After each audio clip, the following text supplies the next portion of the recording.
Góðan daginn. Ég held að við orðið einhver risamisskilningur. Ég held ég ætti að koma hérna að tala um málmtækni.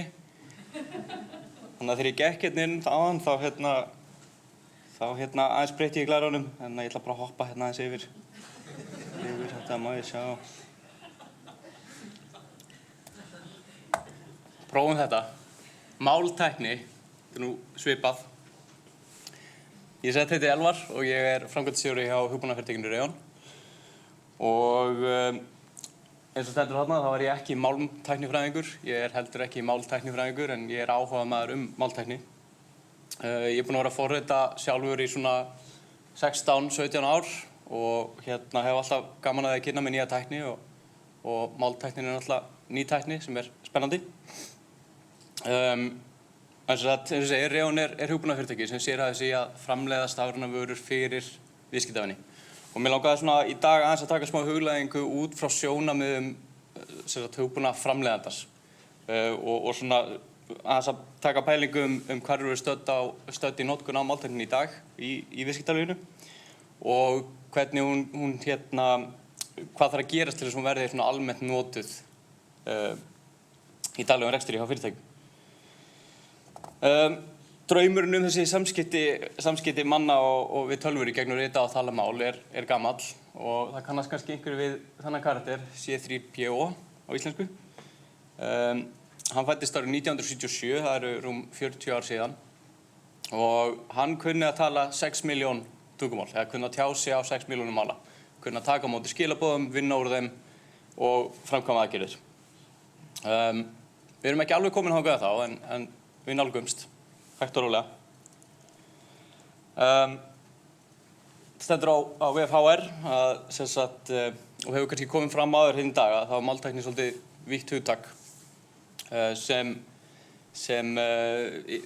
vítt hugtak búnað sem getur unnið úr annaðhvort tölu eða rituðu máli og stuðla þannig að samskiptum manns og tölvu. Og ég seti hérna áherslu á skilið vegna þess að skilningur það er mjög svona mannlegt hugtak sem erfitt að setja í einhvern fastan ramma og eins og við þekkjum öll þá getur skilningu verið mjög mismunandi. Það veltur á upplifun og aðstæðum hverju sinni. Og þarna til dæmis kemur gervigreindin inn í þessa máltækni sem við erum að tala um. Svona aðeins til þess að einfalda svona hvernig máltækni notuð í einfaldri mynd og kannski má færa rök fyrir að þetta sé ekki endilega máltækni en það hafa allir notað Word eða Google Docs og þar eru tól sem að hjálpa þér að leiðrétta einstæðar stafsningavillur. Það eru komin tól sem eru síðan ganga skrifinu lengra og þau eru farin að lesa textaðin og koma upp á snungur að hvernig þú getur orðað hlutina betur eða hvernig þú getur jafnvel bara sagt hlutina á annan hátt. Og það sem svo frábært við svona tól að þú þarft ekkert að gera til að byrja að nota þetta. Þetta bara þú sem notandi í ferðin og það búið að setja þetta inn fyrir þig. Það eitthvað hugbúnaðarfyrirtæki eða hugbúnaðarþróunaraðili sem búinn að setja þetta inn hjá sér sem þýðir að þetta komið í notkun hjá endanotendum án samt þurfa að gera nokkurn skapaðan hlut. Þannig að mér langar svolítið að færa rök fyrir því að pússið til þess að koma svona tækni í almenn notkun þarf að koma svolítið frá þjónustuvindum, þeim sem að búa til hugbúnaðinn. Til að átta okkur aðeins á hvar verið að nota íslenska máltækni í dag, þá fínt að taka bara dæmi úr raunheimum. Og það kannski ekki mikið fyrir notkun á allan íslenskri máltækni í dag, en það fullt af verkefnum í gangi, spennandi verkefnum, bæði á rannsóknar- og þróunarstigi og svo inni hjá fyrirtækjum. Og ég búinn að vera svo heppinn í starfinu mínu hjá Reon að fá að taka þátt í einhverjum af þessum verkefnum og mér langar bara að taka dæmi úr raunheimi sem að svona aðeins setur svona hvar eru við í dag og hvað hægt að gera. Kannski fyrsta þið sáu myndbandi áðan, það náttúrulega Embluboxið sem við erum að vinna með miðeind og ég ætla ekki að fara ítarlega í það en hugmyndin þarna að þannig getum við komið út einhverju tækni sem að ýtir undir notkunina og með aukinni notkun að ýta undir þróun.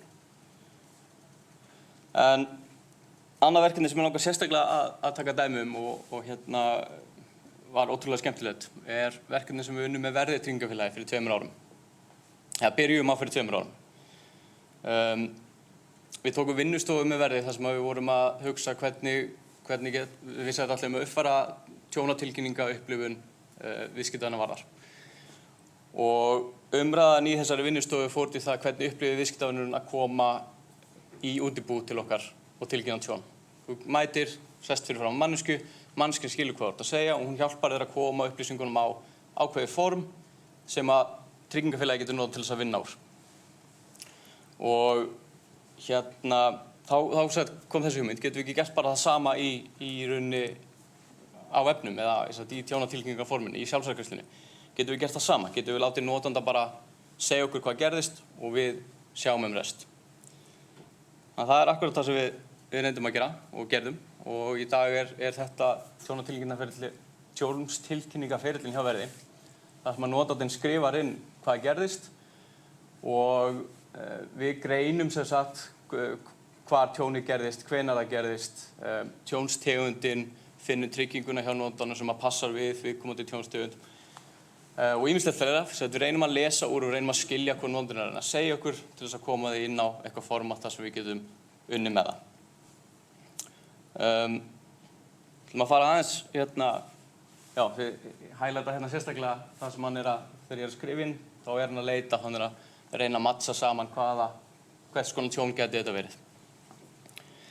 Á bak við tjöldin, þegar notið skrifa inn texta, þá byrjum við að melta textan, brjóta niður í stök orð og við gefum hverju orði vægi. Og út úr þessu kemur greining sem að lítur einhvern veginn svona út og þarna sjáum við tölurnar og þannig búið að ranka, setja mesta vægið á ökutæki. Þannig að þetta er ökutækjatjón. Það er bara alla líkur á því með þessa greiningu að þetta sé ökutækjatjón. Sömuleiðis erum við búin að greina staðsetningu og tjónatilkynningar.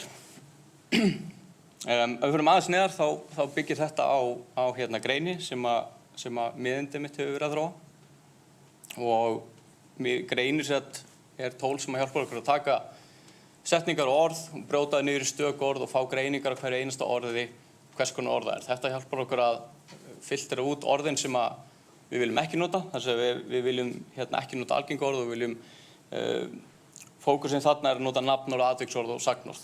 Það hjálpar okkur síðan að setja stig á bakvið hvert orð og tengja það svo við sögu af tjónatilkynningu sem við fengið og þannig smá saman lærir kerfið alltaf meira og meira á það hvaða setningar passa við hvers konar tegundir af tjóni.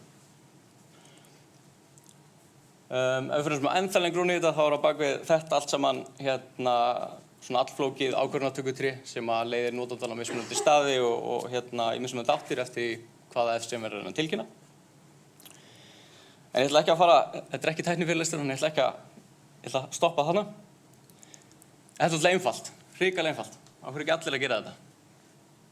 Já, það er málið, þetta er ekkert sérstaklega einfalt og það að ætlast til þess að fyrirtæki fara að taka á sig svona þróunarpakka til þess að búa til stafræna lausn í dag, það er svolítið erfitt, það er svolítið erfið sala. Tæknin er vissulega að koma en hún er ekki alveg komið þangað og þegar við vorum að taka þessa vinnu með Verði þá náttúrulega augljóslega hafa þeir upp á borðunum að fara þessa leið eða að fara miklu einfaldari leið sem er að láta notandann einfaldlega bara skrifa inn heimilisfangið sitt og velja tjónið. Og ég held að þeir eru bara stórt hrós skilið fyrir að hafa valið þessa leið enda lærðum við helling á þessu og úr varð flott tækni. Þannig ég ætla að segja að fyrsta sem okkur vantar er tólin, þróunartólin fyrir enda notandann, það er að segja þann sem er að smíða hugbúnaðinn.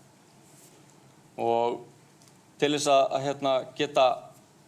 geta fengið tólin þá þurfa tólin að fá gögn og gagnaöflun er gríðarlega stórt verkefni og er farin á stað á Íslandi en við erum náttúrulega ekki stórt land og ekki endilega örmullega gögnum sem hægt er að vinna úr, ekki miðað við allavega eins og Bandaríkin og önnur tungumál sem eru enskuna og spænsku og kínversku og allt þetta sem er til miklu meira gögnum En gögnin þurfa líka að vera aðgengileg og það er til mjög mikið af gagnabönkum á Íslandi og sérstaklega þurfum að tala svona sérhæfða gagnabanka eins og í tryggingum, eins og í heilbrigðiskerfinu, eins og í bankakerfinu að gögnin eru oft læst einhvers staðar inni hjá ákveðnum fyrirtækjum og stofnunum og skiljanlegum ástæðum í mörgum tilvikum. En þetta samt, við þurfum aðgengileg gögn til þess að geta búið til tækni fyrir viðeigandi gera.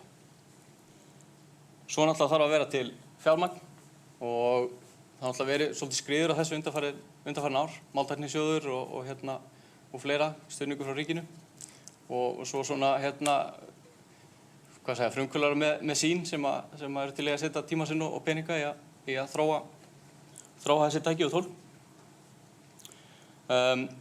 Svo vantar okkur líka viljan frá leiðandi fyrirtækjum. Við þurfum fyrirtækin svolítið til þess að ýta þessu út af markaðinn. Byrja að nota þetta, jafnvel þótt þetta sé ekki orðið fullkomin, tæknin sé ekki orðið fullkomin, þá þurfum við samt að taka fyrsta skrefið, nýta það sem er hægt að nýta.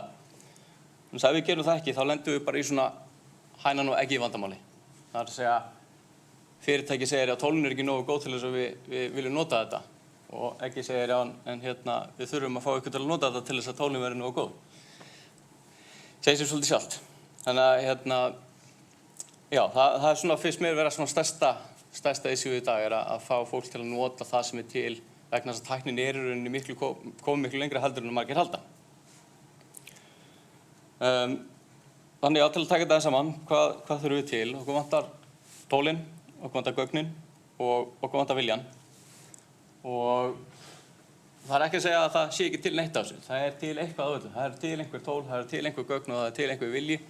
En við þurfum að gera betur ef við ætlum að halda í við það sem er að gerast í heimi.